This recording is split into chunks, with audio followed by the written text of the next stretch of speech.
Même discours, même promesse. Paul Biya demande aux Camerounais de rester unis et patients face aux difficultés. Il assure que l'État contrôle la situation et que l'avenir sera meilleur. En résumé, stabilité d'abord, changement plus tard. Pour plus d'actualités en Afrique, abonne-toi. Bienvenue sur Afrique Réveil, l'actualité africaine sans filtre. Camerounaises, Camerounais, mes chers compatriotes, lors de ma récente prestation de serment, je me suis engagé à continuer d'œuvrer avec vous à l'avènement d'un Cameroun uni, stable et prospère. L'atteinte de cet objectif est, à mes yeux, une mission sacrée. C'est une mission à laquelle j'entends, comme par le passé, continuer à consacrer tout mon temps et toute mon énergie. J'y suis tenu en raison de la confiance que vous n'avez cessé de me témoigner depuis mon accession à la magistrature suprême. Vous venez d'ailleurs de me renouveler cette confiance de manière éclatante lors du scrutin du 12 octobre dernier. Je voudrais y voir un témoignage de satisfaction pour ce que nous avons accompli ensemble jusqu'alors et un engagement à poursuivre avec encore plus de détermination nos efforts communs pour faire avancer notre pays.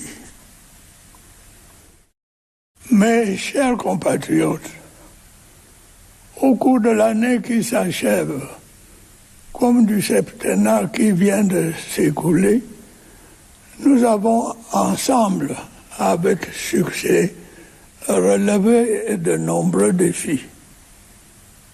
D'autres défis encore plus aigus nous attendent pendant l'année qui commence et le septennat que nous entamons. Je ne doute cependant pas de notre capacité commune à les relever victorieusement. Si nous restons unis, rien ne nous sera impossible. Nous ne manquons en effet ni de courage, ni d'ingéniosité, ni de détermination. Mes chers compatriotes, il est incontestable que des progrès remarquables ont été réalisés dans différents domaines cette année, en dépit de nombreuses contraintes internes et externes. Au plan politique, notre système démocratique a, une fois de plus, démontré sa vitalité. L'organisation réussie de l'élection présidentielle, comme celle des régionales, confirme que la démocratie s'est véritablement enracinée dans notre pays. Malgré les soubresauts qui ont suivi l'élection présidentielle, du fait de certains leaders politiques irresponsables, l'immense majorité de nos compatriotes a fait preuve d'une grande maturité. Ensemble, nous avons su préserver ce que nous avons de plus précieux: l'unité nationale, la paix et la stabilité.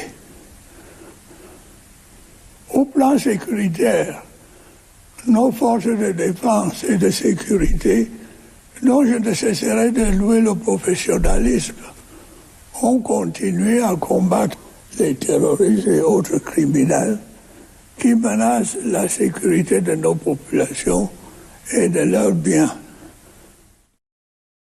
Au plan économique et financier, les réformes structurelles que nous avons mises en œuvre avec l'appui de nos partenaires internationaux ont permis d'améliorer le profil de nos finances publiques et de préserver les grands équilibres macroéconomiques. Les ressources allouées au budget d'investissement ont connu une augmentation significative. Malgré les aléas de la conjoncture internationale, les mesures nécessaires ont été prises pour maîtriser l'inflation et accroître la production locale. L'exécution de multiples projets s'est poursuivie ou a été lancée dans différents domaines afin de répondre aux préoccupations des populations et d'améliorer leur bien-être. Ainsi, l'offre en énergie électrique a continué de s'accroître avec l'entrée en service du barrage de Nachtigal et de nombreuses centrales solaires, principalement dans les régions septentrionales. La construction de nouvelles lignes de transport de l'électricité et la réhabilitation du réseau existant progressent. L'achèvement de ces chantiers permettra de mieux desservir les industries et les ménages en énergie électrique. J'ai par ailleurs instruit la reprise de la société Eneo, ce qui constitue une étape décisive dans la restauration de notre souveraineté énergétique et la maîtrise de la réforme d'un secteur névralgique qui nécessite d'importants investissements. Des avancées significatives ont également été enregistrées dans l'approvisionnement en eau potable de nos populations, tant dans les centres urbains qu'en milieu rural. Les travaux de réhabilitation et d'extension des réseaux de distribution d'eau potable que nous avons engagés à cet égard vont s'intensifier afin de répondre aux besoins en la matière. La question de l'amélioration de la situation de nos infrastructures routières est, je puis vous l'assurer, au centre de mes préoccupations comme des vôtres.